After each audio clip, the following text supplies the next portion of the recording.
beberapa cuplikan kalam dari Al-Habib, perjalanan rehlah Al-Habib Alawi bin Ali Al-Habsyi. Ketika rehlah beliau ketika itu menuju ke Palembang. Menuju ke Palembang.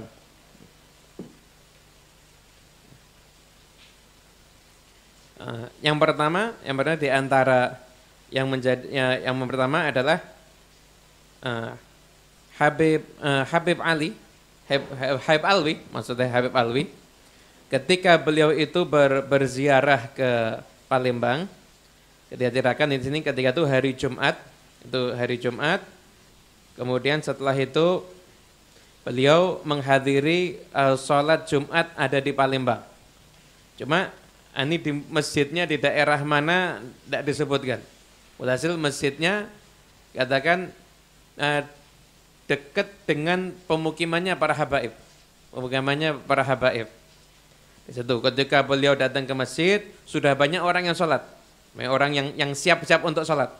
Kemudian karena terlalu banyak di situ, waktu itu sholat Jumat di situ yang hadir banyak karena sudah mendengarkan kabar bahwasanya Al-Habib Alawi itu akan sholat di masjid itu. Akhirnya untuk menghindari salaman-salaman, kemudian Habib Alwi dilewatkan di jalan khusus. Kemudian setelah itu beliau duduk dan mendengarkan khutbah. Ketika itu khutbahnya Habib Muhammad bin Muhsin Al-Hamid.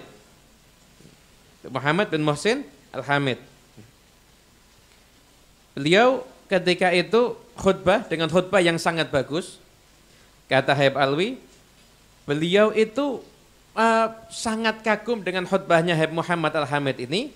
Kenapa? Karena persis dengan yang biasa khutbah di Masjid Jami' Sewun. Tahu enggak siapa yang baca khutbah di Masjid Jami' Sewun? Khutbah di Masjid Jami' Sewun Syekh Hasan bin Muhammad Baraja. Itu dulu Masjid Jami' Sewun yang khutbah itu Syekh Hasan bin Muhammad Baraja. Ini khutbahnya Habib Muhammad Al-Hamid ini persis. Kemudian setelah itu tata cara Jumatannya semuanya persis. Yang hadir semuanya pakai imamah, pakai gamis, alal agol, pakai kopiah warna putih, saya itu pakai baju warna putih dan juga pakai rida. Fansyaraha sayyidi bihuduril jum'ah. Wa qala annana min yawm kharajtu min Sewun ma syahidtu jum'ah mitlaha wa awaddu an takuna jum'ah mitlaha indana fi Solo.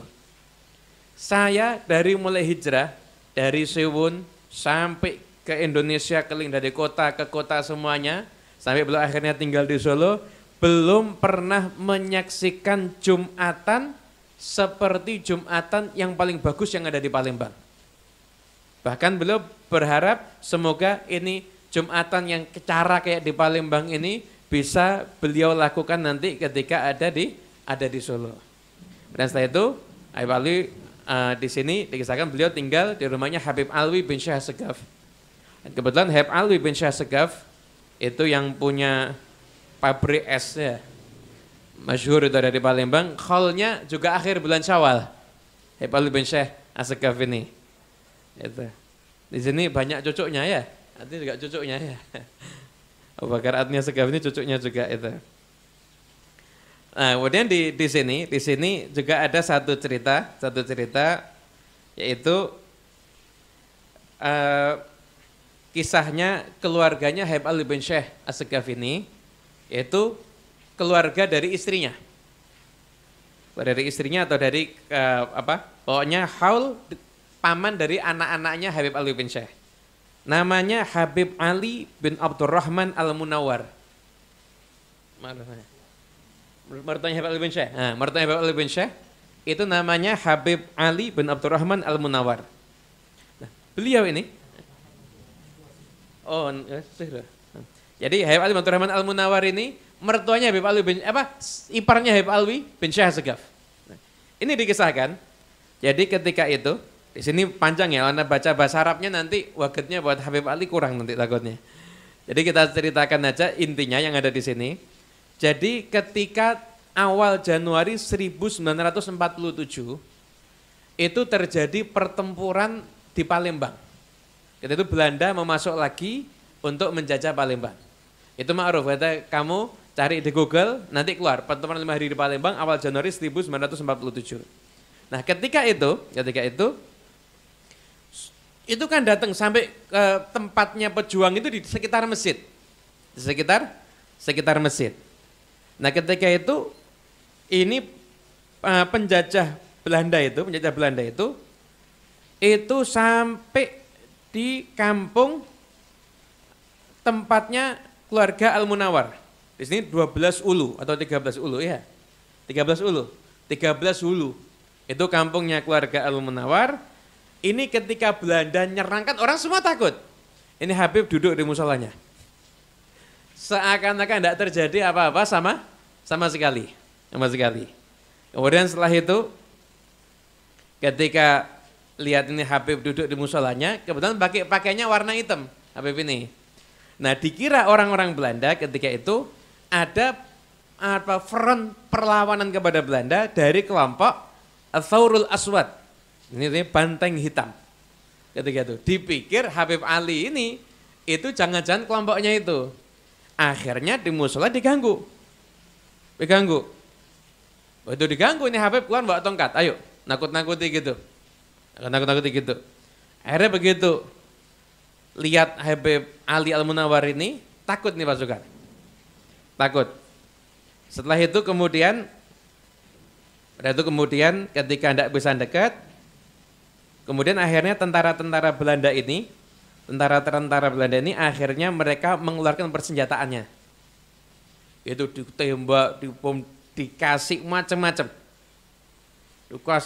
Di meriam dan lain sebagainya. Subhanallah, itu Habib Ali bin Abdurrahman Al-Munawar tidak lecet apapun juga kecuali hanya luka sedikit ada di bagian kakinya. Ada di bagian kakinya. Dan katanya peluru yang kena bagian kaki ini peluru yang beracun. Setelah itu mau dibawa ke rumah sakit. Awalnya Habib tidak mau, tapi akhirnya mau tidak mau bawa ke rumah sakit. Sama sekali racunnya nggak membahayakan beliau. Kemudian setelah itu pulang, dibawa ke rumahnya Habib Alawi bin Syekh. Kemudian setelah itu tinggal di sana. Dan dalam keadaan masih hidup dan seperti keadaannya biasa. Nah, tentara Belanda yang merasa sudah membombardir dengan tembakan macam-macam itu, ketika dengar Habib ini masih hidup, tidak percaya. Akhirnya tentara Belanda cari info, kemudian dapat info kalau Habib Ali Al-Munawar yang mereka sempat lihat sudah dibombardir dengan tembak itu di rumahnya Habib Ali bin Syekh Segaf. Didatangi tentara Belanda ke sana. Di sana bilang, ini katanya orang yang kemarin ada di musola itu sudah kita tembak ini itu dan sebagainya, katanya nggak kenapa-kenapa. Betul apa enggak ini ceritanya? Nah, ketika itu setelah itu mereka penasaran, saya pengen lihat. Oh enggak, orangnya masih hidup. Enggak percaya kalau belum lihat. Ya, katanya Habib Ali bin Syekh, ya saya enggak tahu. Ini Habibnya mau nemui kamu apa enggak? Sampai ke Habib Ali Munawar, enggak mau ketemu sama si Belanda-Belanda ini. Belanda-Belanda ini naranya, pokoknya saya harus lihat. Bilang, ini Habibnya, lihat kamu aja enggak mau. Ya sudah, pokoknya diatur caranya gimana, pokoknya saya harus lihat. Ya udah, katanya Habib Ali bin Syekh, daripada ruwet sama tentara Belanda ini, kamu boleh lihat tapi dari jauh. Dari jauh. Setelah itu tidak lama, di tempat biasanya Habib Ali Al-Munawar ini duduk itu ibadah, tidak lama dilihat dari jauh. Tidak lama ini Habib keluar, ngambil Quran, duduk, saya itu baca Quran. Setelah itu tentara Belanda lihat, baru sadar mereka semuanya. Ternyata betul orang yang kemarin mereka bombardir sehat walafiat, lecet aja enggak. Baru setelah itu mereka semuanya percaya. Dan itu semuanya dikatakan itu pakai peluru atau ini pakai meriam ya, gitu. Pakai peluru besar karena soalnya di sini pelurunya itu kalau ditembakkan sekali itu bisa merusak banyak tempat. Itu yang ditembakkan 12 itu bahkan Oh pakai meriam, 12 kali tembakan meriam, bahkan sekitarnya terbakar kok. Terbakar kok. Itu sekitar situ tempatnya keluarga Al-Kaf. Bahkan di sana ada seorang Habib Sahibul Hal Azim, Habib Ali bin Alawi Al-Kaf. Yang di sana duduk banyak sekali orang-orang soleh, bahkan pernah tinggal di sana Habib Muhammad bin Ahmad Al-Muhdhar, dan juga banyak sekali Habib-Habaib yang pernah menghadiri tempatnya Habib Ali bin Alawi Al-Kaf. Namanya sama. Isim ka ismikum. Jaduna. Masya Allah. Ternyata kakeknya Habib Ali Al-Kaf ini. Dan di kisah ini juga, di perjalanan Palembang itu juga, kakek kami Habib Ali bin Ali Al-Habsyi itu pernah singgah ke rumahnya Habib Ali bin Alawi Al-Kaf, kakeknya Habib Ali Al-Kaf ini. Jadi persaudaraan yang di atas sekarang tersambung lagi sama yang di bawah, insya Allah. Nanti semoga sampai anak cucu kita semuanya, insya Allah. Jadi ini Habib Ali bin Abdurrahman Al-Munawar itu ditembak pakai meriam 12 kali, sekitarnya itu semuanya terbakar, Habibnya lecet aja enggak. Lecet aja enggak, luka aja sedikit pun tidak. Itu menunjukkan orang yang dekat dengan Allah Ta'ala pasti akan dilindungi oleh Allah Subhanahu Wa Ta'ala.